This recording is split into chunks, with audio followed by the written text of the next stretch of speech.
Bismillahirrahmanirrahim. Alhamdulillahirabbil alamin.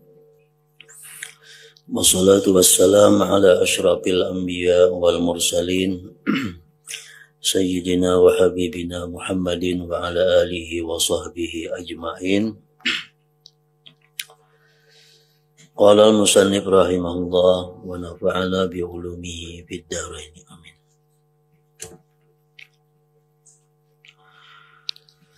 Orang-orang dahulu yang saleh,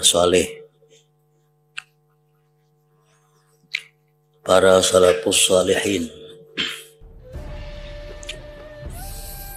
semoga Allah meridai mereka,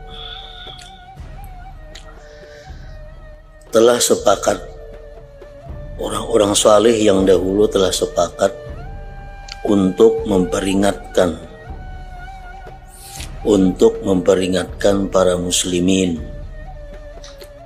terhadap zaman fitnah dan ahlinya.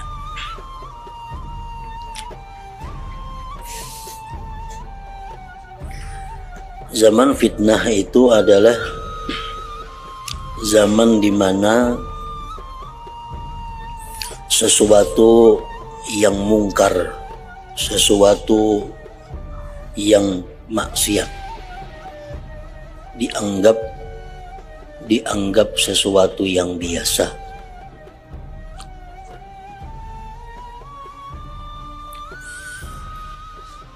Sesuatu yang kebaikan, sesuatu yang sifatnya taat, itu dianggap memalukan.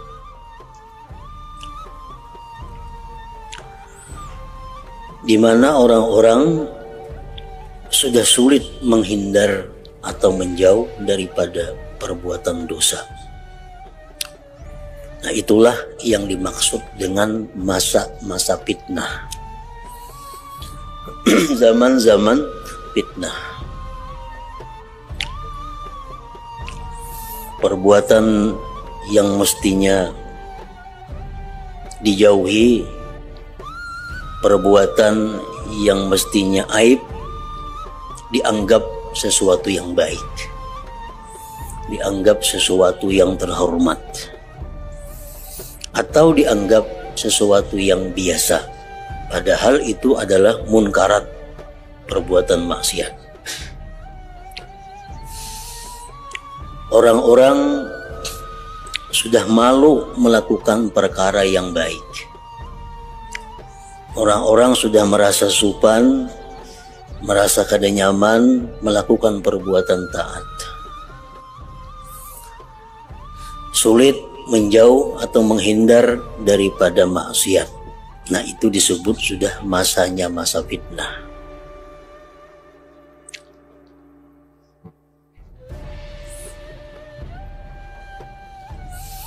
Orang-orang saleh yang dahulu, mereka mengingatkan kita terhadap masa fitnah itu. Artinya, satu saat nanti akan timbul akan timbul zaman yang seperti tadi. Orang-orang dahulu itu memilih untuk mengucilkan diri dari pergaulan dan menyuruh uzlah. Apabila kita berada di masa-masa fitnah itu, maka para salafus salihin yang dahulu menyuruh kita untuk mengucilkan diri, meninggalkan bermasyarakat, meninggalkan bergaul, dan menyuruh kita untuk mengasingkan diri. Karena masa itu sudah masa di mana kita sulit untuk menghindar dari kejahatan, sulit untuk melakukan taat kepada Allah. Mereka juga saling berwasiat, saling berpesan dalam urusan uzlah ini.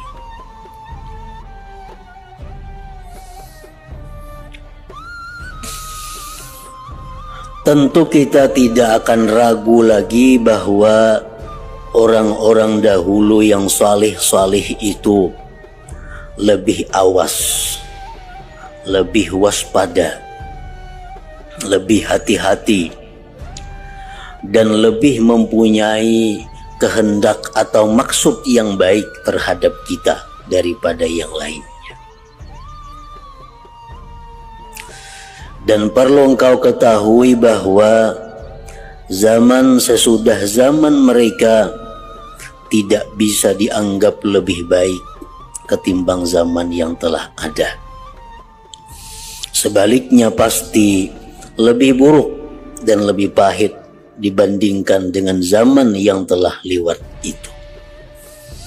Artinya zaman ini, masa ini semakin jauh dari mereka pasti semakin buruk. Sebagaimana Rasulullah SAW telah menyatakan, ujar beliau, khairukum karni, sebaik-baik kalian itu adalah orang yang di masa aku. Jadi masa yang paling baik itu adalah di masanya Rasulullah Sallallahu Alaihi Wasallam. Nah kemudian masa sahabat nomor 2-nya. Kemudian lagi masa tabi'in, masa generasi sesudah sahabat. Kemudian lagi masa tabi'it tabi'in, masa generasi kedua dari tabi'in. Jadi semakin jauh daripada Rasulullah, maka masa ini semakin buruk. Tahun 1400 Hijriah lebih baik daripada 1401 Hijriah. Tahun 1401 Hijriah lebih baik dibanding dengan tahun 1402. Nah, selanjutnya demikian.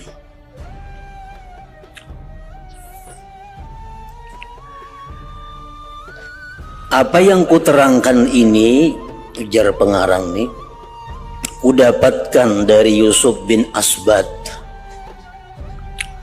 Kata beliau, aku pernah mendengar Imam Sufyan Ats-Tsauri berkata, demi Allah yang tiada Tuhan selainnya,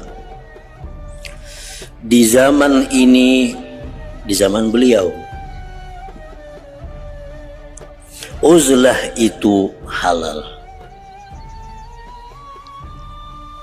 Di zaman Imam Sufyan Tsauri, kalau ada khilaf itu abad kedua.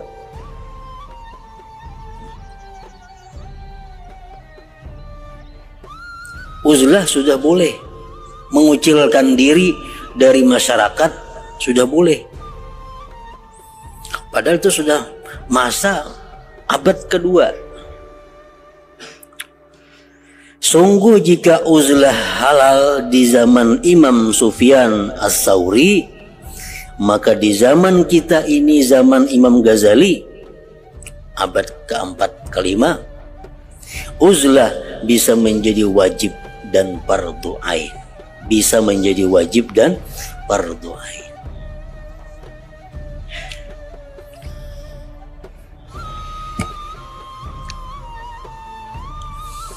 Jadi artinya kalau kita ingin bisa lurus dalam taat, bisa selalu aktif beribadah kepada Allah, itu jalan yang dipilih mesti adalah mengucilkan diri atau mengasingkan diri dari pergaulan. Sebab dengan bergaul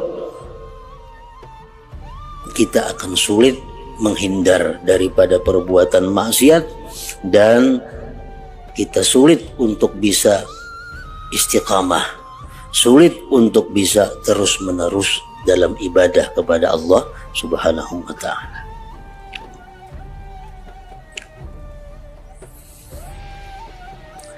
Diriwayatkan pula dari Imam Sufyan Ats-Tsauri, beliau berkirim surat kepada Abbad Al-Khawwas. Suratnya itu, amma ba'du, engkau sekarang ini berada di zaman, di masa yang para sahabat Rasulullah Sallallahu Alaihi Wasallam dulu memohon perlindungan Allah agar jangan sampai sempat mengalaminya. Menurut apa yang kudengar, para sahabat itu mempunyai ilmu yang sempurna yang kita semua tidak memilikinya.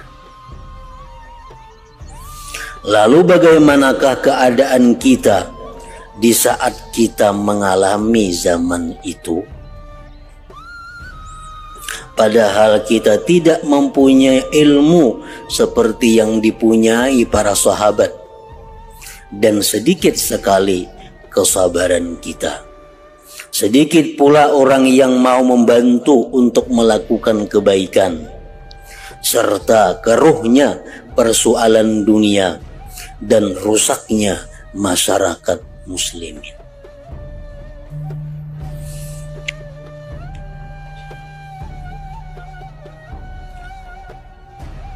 Sungguh Umar ibn Khattab radhiyallahu anhu pernah berkata mengenai uzlah ini.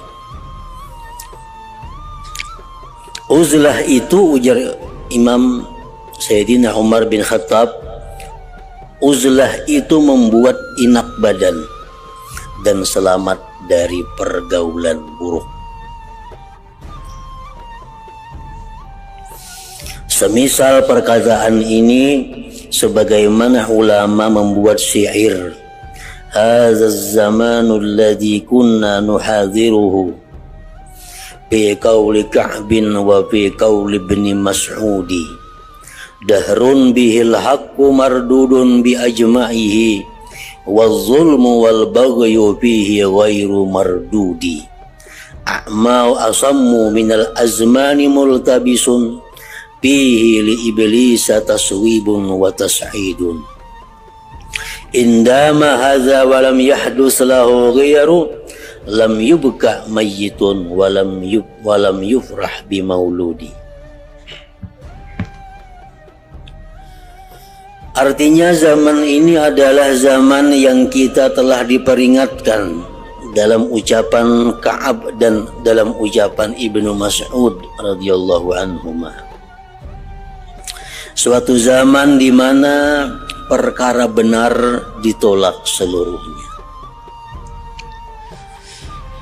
sedangkan tindak aniaya, kezaliman dan perampasan hak orang lain tidak ditolak. Zaman ini adalah zaman yang buta, zaman yang tuli, zaman yang tiada jelas. Di zaman ini iblis naik turun. Jika zaman ini terus berlangsung dan tidak ada perubahan, maka tidak bakal ditangisi seandainya ada orang mati, dan tidak akan dirasakan sebagai kegembiraan bila ada orang dikaruniai anak. Nah, syair ini menerangkan apa yang dimaksud dengan masa, dengan zaman yang para sahabat berlindung kepada Allah agar jangan sampai bertemu dengan zaman itu. Zaman di mana yang benar itu sulit untuk diterapkan, bahkan ditolak. Sedangkan kezaliman, penganiayaan, perbuatan maksiat tidak ditolak, dianggap biasa. Zaman yang sudah buta, zaman yang sudah tuli daripada kebenaran. Nah, zaman itulah yang dimaksud dengan zaman fitnah, di mana kita bergaul kepada masyarakat pasti akan memperbuat dosa. Kita turun dari rumah sulit menghindar daripada dosa. Kita berangkat ke pasar sulit menghindar daripada dosa. Berangkat ke kantor sulit menghindar daripada dosa. Berangkat kemanapun sulit menghindar daripada perbuatan dosa. Nah itu ngarannya zaman fitnah. Nah zaman seperti itulah yang mana para sahabat berlindung agar jangan sampai menjumpainya, dan mereka itu menganjurkan kepada kaum muslimin bila sudah bertemu masa seperti itu, mereka menganjurkan agar beruzlah, agar mengucilkan diri daripada masyarakat.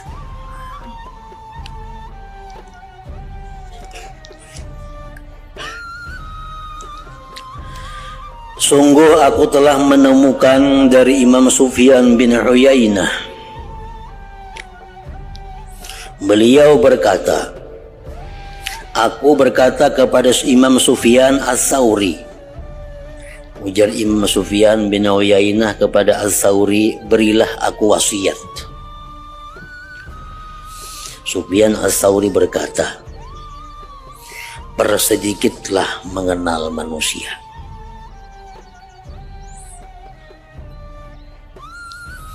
Jadi Imam Sufyan Tsauri, aku memberikan nasihat, ikam jangan banyak bepatuhan lawan manusia, jangan banyak berkenalan lawan manusia.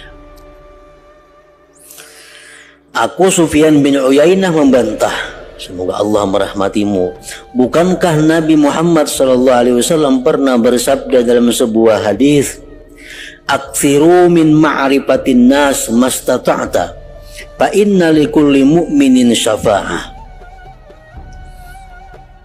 Artinya perbanyaklah mengenal manusia selagi kau mampu, sebab setiap orang mukmin itu mempunyai hak syafaat nanti di hari kiamat. Wahai Sufyan Tsauri, engkau tadi berpesan kepadaku agar jangan banyak berpatuhan lawan manusia, jangan banyak berkenalan lawan manusia. Maka ujar Nabi, perbanyaklah berpatuhan lawan manusia, karena setiap orang mukmin itu ada mempunyai syafaat di akhirat. Ini bertentangan. Nah, Sufyan Ats-Tsauri menjawab, kalau engkau menghadapi perkara yang engkau benci, tentu biasanya timbul dari orang yang kau kenal. Yang terbanyak yang menipu kita orang yang patuh. Orang yang terbanyak yang mengecewakan kita orang yang kita kenal, kawan kita, pepatuhan kita. Orang yang paling banyak menyakiti hati kita, pepatuhan kita. Orang yang kada kita kenal itu jarang mereka itu membuat kita kecewa. Orang yang kita kada patuh itu jarang menyakiti hati kita. Orang yang kita kada patuh itu jarang mengganggu kita. Biasanya yang mengganggu kita, menyakiti kita, menyusahkan kita, mengecewakan kita orang yang kita patuh, orang yang kita kenal.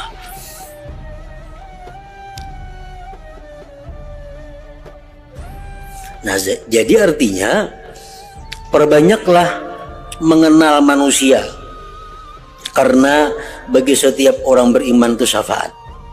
Ini maksudnya adalah di masa-masa yang baik. Kalau kita hidup di masyarakat yang baik, masyarakat yang baik itu adalah masyarakat yang mengamalkan hukum Allah. Nah, kita hidup di masa itu, ayo kita banyak-banyak patuh, banyak-banyak kenal dengan mereka. Karena mereka mempunyai syafaat nanti di akhirat. Tapi kalau kita hidup di masa fitnah, di masa di mana kita sulit berbuat taat bila bergaul dengan masyarakat, nah di masa itu sebaiknya kita adalah mengurangi kenalan, mengurangi patuhan. Karena setiap kenalan patuhan itulah yang nantinya akan mengganggu, mengecewakan kita. Nah, jadi masalah uzlah ini bukan kita mengucilkan diri misal ke tempat sunyi saurangan, kada. bukan itu dimaksud uzlah.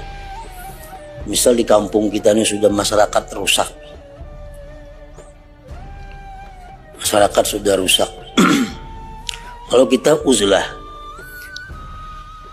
ke tengah tempat nang kadada orang, bukan artinya kita sorangan di situ begana, bukan itu maksudnya. Orang uzlah itu boleh membawa keluarga, tapi keluarga yang baik.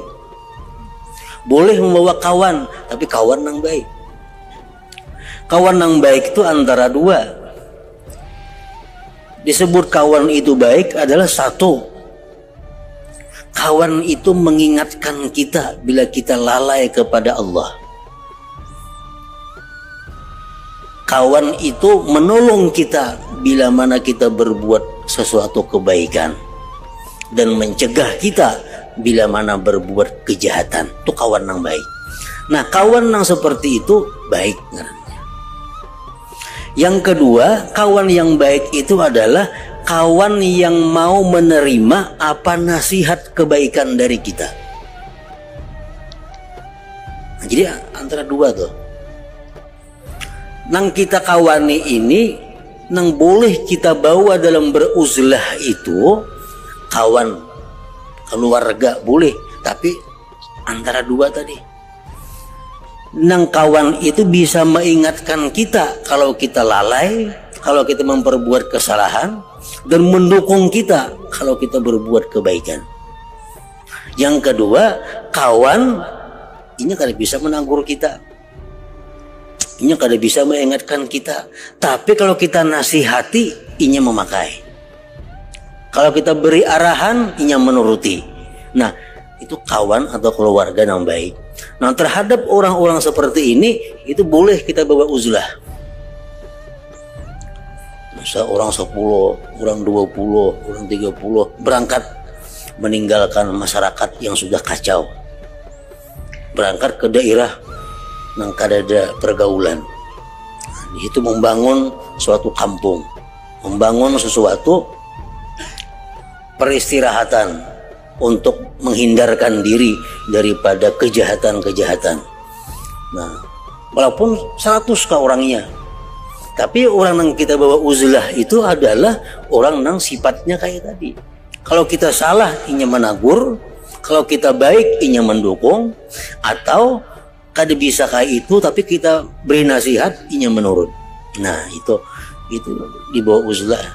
Jadi uzlah bukan seorangan berangkat ke tengah hutan mamanya menyendiri, bukan itu dimaksud dengan uzlah ini.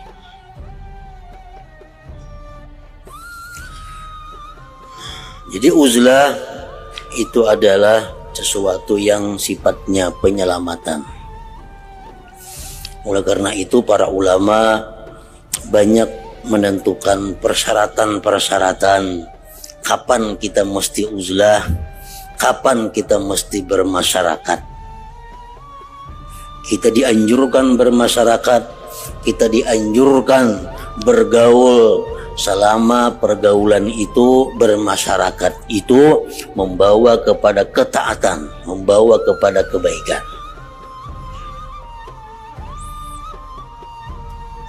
Kalau kampung kita baik, umpamanya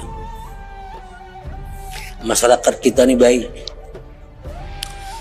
di kampung kita itu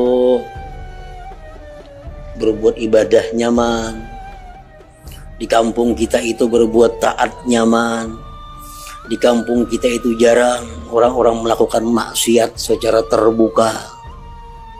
Ya, maksiat ini membuat berbahaya bila mana maksiat itu sudah dilakukan secara terbuka dan sudah dianggap wajar. Nah, ini sudah berbahaya, sudah masa fitnah. Nah, di zaman dahulu 60 tahun, 50 tahun, 40 tahun telah lalu, kisah orang-orang Bahari itu di Nagara contohnya. Nah, di Nagara itu kalau bebinian tuh, di situ ada rumah, ada kayak wahini bebisi-wisi di rumah. Bila kaparluan tuh kabatang banyu. Nah, jadi kalau bebinian itu hendak kabatang, bakal kamban menutup aurat. Kenapa kakamban lu tagugur? Kada sengaja. Kakamban lu tagugur, kelihatan rambut. Binian tadi bebulik ke rumah bebulan-bulan kada turun, malu supan. Nah ini masa yang luar biasa bagus. Ada orang berbuat sesuatu nang inya kada sengaja. Ay binian teh turun ke batang. Kenapa tak gugur ke kamban? Kelihatan orang bebulik ke rumah, mbak itu supan bebulan-bulan kada turun lagi ke batang itu. Nah ini zaman yang bagus. Lain halnya dengan masa yang disebut masa fitnah. Zaman fitnah itu orang bangga menampilkan aurat, babang behijau lagi rambutnya. Ini masa fitnah. Bulang bulik di tengah kartak, bakal kamban kada, besolawar handap bini-bini, baju singlet. Ini masa fitnah. Kalau pang dianggap terlaluan itu kada, dianggap biasa. Nah ini yang disebut salah satu tanda itu zaman sudah rusak. Itu zaman sudah menganggap sesuatu yang sifatnya maksiat dianggap biasa. Nah di zaman dahulu, contoh zaman dahulu lebih baik daripada zaman sekarang. Zaman sekarang lebih baik daripada zaman yang akan datang. Orang dahulu, ada dahulu banget bang. Kalau orang tuh belajar mengaji, akan-akannya belajar mengaji, lu ke rumah ada guru spesial guru mengaji. Kenapa sih kekanak ini membawa Quran? Kan membawa Quran belajar mengaji. Tagugur Quran itu, tagugur bukan sengaja menggugurkan, nggak ada tagugur Quran nih. Tagugur, berselamatan. Menjadi doa selamat, nukar lapat, nukar apakah? Ngasih guru membacakan doa selamat. Kenapa? Takutan Quran tadi tagugur. Kalau kau membawa bala, kalau membawa kutukan Allah. Padahal Quran tagugur itu kada sengaja. Itu dimana orang-orang dahulu sangat mengagungkan, sangat memuliakan Al-Quran itu. Nah di masa selanjutnya, di masa akan datang, semakin kurang penghormatan kepada Al-Quran. Quran diandak di lantai, maandak batimbai. Ini satu tanda bahwa zaman itu lebih baik zaman yang dulu daripada zaman sekarang, dan zaman sekarang lebih baik daripada zaman akan datang. Semakin jauh itu zaman daripada Rasulullah SAW, tentu semakin kada baik. Semakin jauh daripada cahaya Rasulullah SAW. Nah di zaman-zaman nang fitnah ini kita disuruh untuk menyelamatkan diri. Jangan terbawa zaman itu. Disuruh kita mengucilkan diri, disuruh kita bergaul. Kenapa? Supaya menjaga diri. Dan orang-orang yang mengucilkan diri itu, orang-orang yang beruzlah itu, ada aturan-aturan, ada niat-niat yang mesti dilaksanakan. Ada sembarang mengasingkan diri. Nah, antara lain niatnya orang mengucilkan diri, mengasingkan diri itu, niatnya apa? Kappu syarri nafsihi anin nas. Itu contohnya. Kappu syarri nafsihi anin nas. Kenapa aku mengucilkan diri dari masyarakat? Kenapa aku pindah dari sini ke tempat yang sunyi? Untuk menahan kejahatan diriku terhadap manusia. Karena kalau aku masih bermasyarakat, mungkin kini aku menggibah orang, mungkin kini aku memfitnah orang, mungkin kena aku dengki kepada orang, mungkin karena aku ini kepada orang. Jadi aku mengasingkan diri ini ada tujuannya apa? Untuk menahan kejahatan diriku jangan sampai kena orang lain. Nah itu satu niatnya. Yang kedua niatnya itu adalah talabus salamah min syarril asrar. Mencari selamat dari kejahatan orang-orang yang jahat.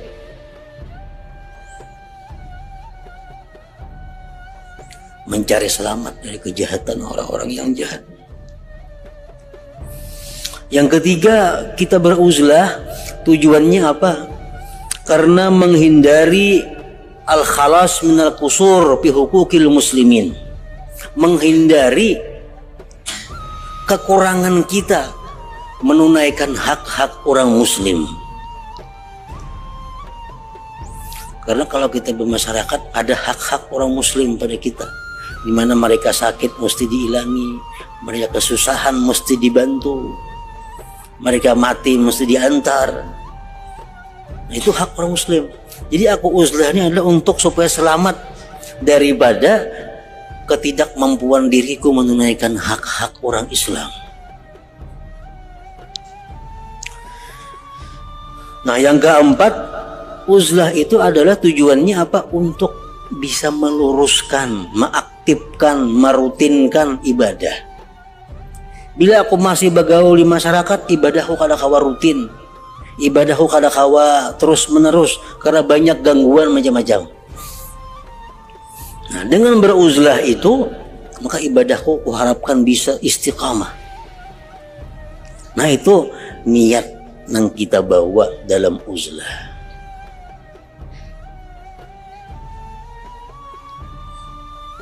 Dan untuk uzlah ini kada ada ketentuannya. Sebulan kada, setahun kada, sehari boleh uzlah. Misal aku kalaunya seminggu ini aku 2 hari naik ke gunung atau naik ke dusun membawa keluarga. Dalam 2 hari itu aku mengkhususkan diriku untuk ibadah kepada Allah, memutuskan hubungan dari segala macam bentuk kejahatan-kejahatan dan hal-hal yang berpotensi membawa kepada kejahatan. Lalu misal bila hari Jumat atau hari Ahad, nya berangkat bersama keluarganya ke satu daerah yang ada pergaulan manusia. Nah, dalam 2 hari itu beribadah kepada Allah Ta'ala. Karena sudah 2 hari boleh pulang ke kampung. Nah, itu boleh uzlah seperti itu. Nah, jadi niatnya uzlah kayak tadi. Dan dalam uzlah itu ada hal-hal yang mesti dilakukan. Pertama, dalam uzlah itu jangan mencari-cari berita-berita yang ada di masyarakat.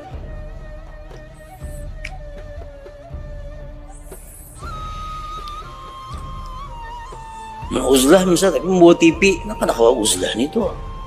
Nyetel berita, kayak nyetel apa di TV, itu kan harus bawa uzlah. Orang uzlah itu jangan hendak mencari berita dari masyarakat. Supaya apa? Supaya ibadah jangan terganggu. Kalau banyak berita, ibadah jadi kada terurus lagi. Jangan mengaktifkan handphone. Kalaunya beruzlah itu, masih membuka handphone di kampung apa ganda. Jadi khusus yang dilakukan itu adalah beribadah kepada Allah dan menjauhi kejahatan-kejahatan. Nah, ini dituntut kalau kita hendak istiqamah, kalau kita hendak bisa terus-menerus beribadah kepada Allah. Sufyan Ats-Tsauri menyahut tadi, kalau engkau menghadapi perkara yang engkau benci, tentu biasanya timbul dari orang yang kau kenal. Aku Sufyan bin Uyainah membenarkan apa yang dikatakan oleh Imam Sufyan Ats-Tsauri itu. Sesudah Sufyan Ats-Tsauri wafat, ujar Ibnu Uyainah tadi, aku bermimpi bertemu beliau dan aku berkata, wahai Sufyan Ats-Tsauri, berilah aku wasiat. Sufyan Ats-Tsauri lawan Sufyan bin Uyainah ini hidup satu masa dan sama-sama ulama besar dan masing-masing itu guru dan murid. Sufyan Ats-Tsauri ini mengaji lawan Sufyan ibnu Uyainah, Sufyan ibnu Uyainah pun ada mengaji juga lawan Sufyan Ats-Tsauri. Jadi satu masa. Jadi paling sulit kita membedakan kalau dalam kitab hadis itu an Sufyan, dari Sufyan yang mana? Apakah Ibnu Uyainah atau Sufyan Ats-Tsauri? Nah kalau kita kadang mempunyai syarah kitab hadis, ini Sufyan Tsauri, ini Ibnu Uyainah. Karena beliau hidup satu masa dan sama-sama ahli hadis dan sama-sama pernah berguru bermurid. Sufyan Tsauri pernah mengaji Ibnu Uyainah, sebaliknya pun itu juga. Nah, ujar Sufyan bin Uyainah, begitu Sufyan Tsauri ini wafat, aku bermimpi bertemu beliau dan aku berkata, berilah aku wasiat, berilah aku pesan, berilah aku nasihat. Tsauri menjawab, persedikitlah mengenal manusia selagi engkau mampu. Jangan hendak berkenalan, sedikiti kenalan itu. Ini kalau kita hendak menyelamatkan agama yang ada pada diri kita khususnya. Kalau kita hendak bisa meluruskan ibadah kita, sedikitilah kenalan. Karena melepaskan diri dari orang-orang yang sudah dikenal itu berat sekali. Kalau sudah patuh, ngalih maampihi patuh, awalah. Sudah kenal, awalah maampihi kenal, kan apa lagi. Tapi kalau orang belum kenal, kan ada jadi masalah. Berkenalan ini nyaman aja. Kita tuh belum patuh lawan orang itu anak bapak Tuhan, gampang aja. Tapi kalau sudah patuh, maampihi kayak apa? Ada kawa lagi. Nah, tapi patuh.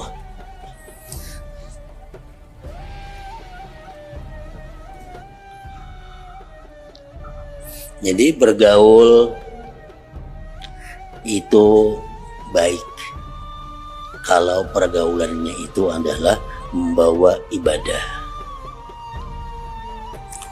dan bergaul kepada kawan yang baik lebih baik daripada uzlah, daripada menyendiri.